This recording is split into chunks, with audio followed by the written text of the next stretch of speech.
Hello, everybody, and welcome back to another episode of Black in America. Today, our special guest is the 10-time Grammy Award winner, the queen of funk herself, Miss Chaka Khan. I am extremely excited to talk to Chaka about her experience of being Black in America and to learn more about her journey in the music industry. I only have one question for you, family. Are you ready? Hi, I'm Chaka Khan, and I'm Black in America. Welcome to the episode, Miss Chaka Khan. Well, thank you for having me. I'm happy to be here. Absolutely. You're looking amazing as usual. Are you feeling good? I feel great. You feel great? I love it. I feel great. I feel so blessed. Yes, ma'am. Yes, ma'am. So much going on. I want to check in with you, make sure you're feeling blessed. The scenery is beautiful. The sun is shining, and I'm excited to just kind of have this conversation with you. So thank you again for joining us. Thank you. Yes, ma'am. So as you know, Chaka, today we're going to be opening up these interviews, this kind of conversation about what your experience has been as being Black in America. And I've been opening up the interviews, talking to everybody, asking the same question. I want to ask you that. If you could talk to me and tell me about what is it like for you, or what was it like for you, rather, growing up Black in America, and where did you grow up at? Okay. Well, I'm from Chicago, Illinois. I grew up in Chicago.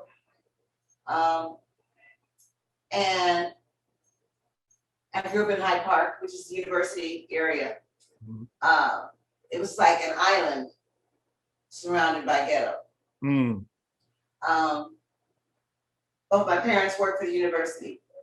And as you know, Chicago is like a tinderbox. Mm-hmm. Always has been. Mm-hmm. I must say though, during the 60s and 70s, when I was there, growing up in my older years, from high school up to my adult years, well, the Black Panthers were alive. And the whole love and hippie type movement was alive. Mm. And there was a lot of love, and everybody loved each other, and it was pretty cool, I gotta say. It was pretty cool. However, I think it's probably one of the most racist cities, in the United States. Mm. And a racism that is I found to be most sophisticated racism. It's Yes. not that just down in the dirt racism, Mm-hmm. just hanging from trees racism is it's this psychological racism, most part, and physical. Mm-hmm. And I was definitely. There was one time when Rufus and I first started, the whole band was white. I was the only Black person in the band, and that was just when the whole hippie thing was sort of doing the downslide. Mm-hmm. We had a gig somewhere outside of Chicago, in some little town, well, some smaller city. And when we showed up, Bobby and Tony, who were Black, had joined the band by then. Mm-hmm. And so the promoter, when we showed up, the guy who owned the club, he was pissed because he thought it was an all-white band and one Black chick in it. Mm. And we couldn't do the gig unless he put 2 or 3 white guys up on the stage with us doing nothing. Wow. So that was an insult. Absolutely. Okay, that was a high insult. Mm-hmm. And that really pissed me off. So that's just one of the many ways that, it's stuck in there. You if you want to make your money and get paid for this gig, here's what you have to do. Mm. That's like hanging yourself. Right. So yeah. And then I've been, the object of racism with a lot of the labels, the record labels. Mm. I've done, music. I did a song with what's his name? Robert Palmer. Addicted to Love. Mm-hmm. Yes. Did a duet. It was a duet. Yes. We went in the studio together, and we were with the same label. We were on the same freaking label. Mm. We went in the studio when we met, and we did a duet. It was a great duet. When the label heard it, they were pissed and they took me off of it. Wow. And Robert had to fight to get me on as, just put my name on the album as for background production. Mm. So yeah, that's another thing. Wow. I mean, here we are. I mean, we're on the same label and they still didn't want it. This is a win-win situation, right? Absolutely. Absolutely. Absolutely. But for racism, it couldn't happen. Wow. So yeah. I love what you said about this sophisticated racism, right? Yeah. That you experienced. It's high racism. Absolutely. It's not that overt. You're not out there. You don't have on your white sheet and your Klan's mask and all that. You don't have your flag, you know, but it's that sophisticated. But it's just as real. It's just as pervasive. It's just as awful. It's worse. Yes. Because it dresses itself one way. Yes. I mean, a whole other way, you know. Right. It's the worst. It's the worst kind of anything to pretend to be something that you're not. Absolutely. Absolutely. There are a lot of people walking around today that think, oh, there's no racism, everything's, you know, if I hear you say one more time, you know, that you can't get a job because you Black. Mm. This is a truth. Mm. The fact. Mm-hmm. Mm-hmm. You know, we're trying to, it's re-racism. So I get it. So you're like, it's living, it's like, what is your experience? You're like living against and pushing against this lie that racism doesn't exist and it doesn't, yeah. Racism is becoming like a living organism. Wow. Unto itself, even. Mm-hmm. Mm-hmm. You know? That's Right. how succinct and brilliant it is. Wow. In its execution. You know, that's how it is. Absolutely for that. So when you think about the songs on your playlist, let's identify one of those songs for us, for the audience, that represents kind of your experience of being Black in America. I think that might help them. Well, okay, you mentioned that, but another song comes to mind that is not on this, that I want to put as a bonus cut on this. Love it. I'm going to add this as a bonus cut next month. Okay. And it's called What Am I Missing?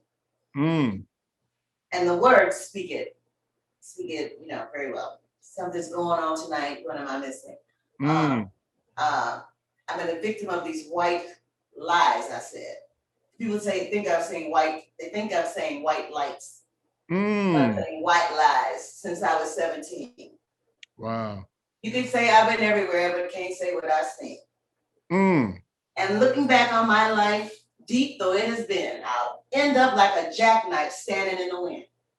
Wow. So those are some of the lyrics to that song. Yes. Something going on tonight. What am I missing? What am I missing? Yeah. What am I missing? That is powerful. I appreciate that bonus cut, and I think everybody else will too.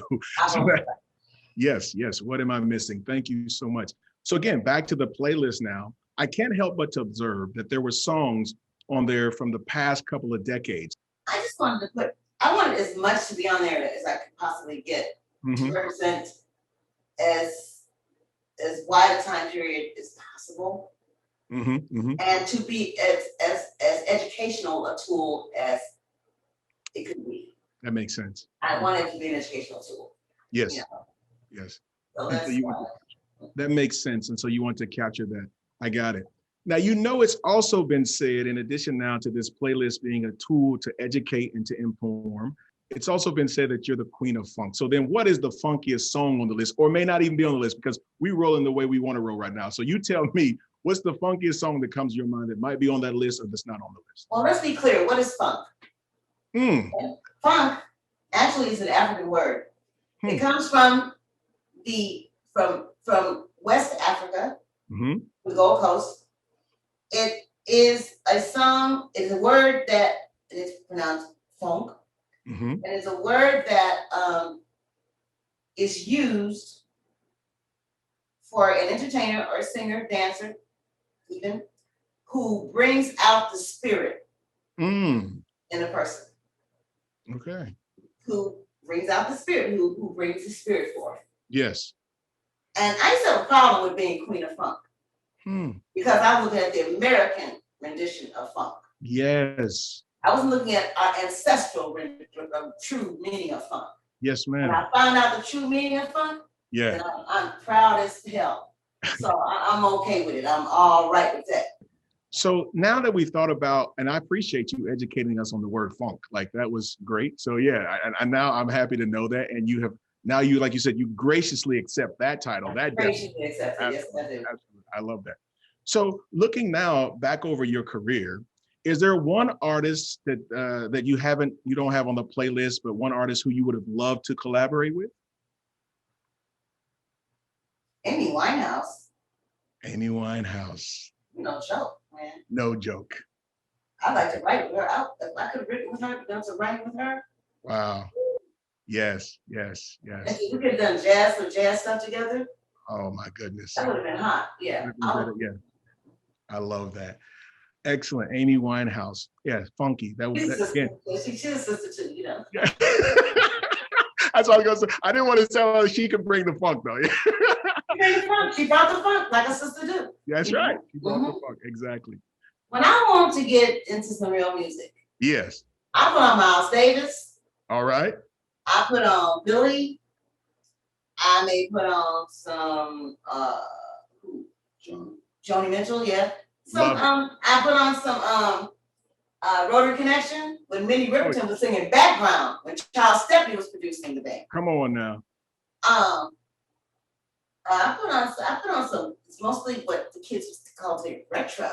But it's not really retro. It's most modern. It's the most modern. It was way ahead of its time when it came out. So let me switch gears then and talk about again more of your experience of being Black in America. You were a Black Panther back in the day, correct? I was.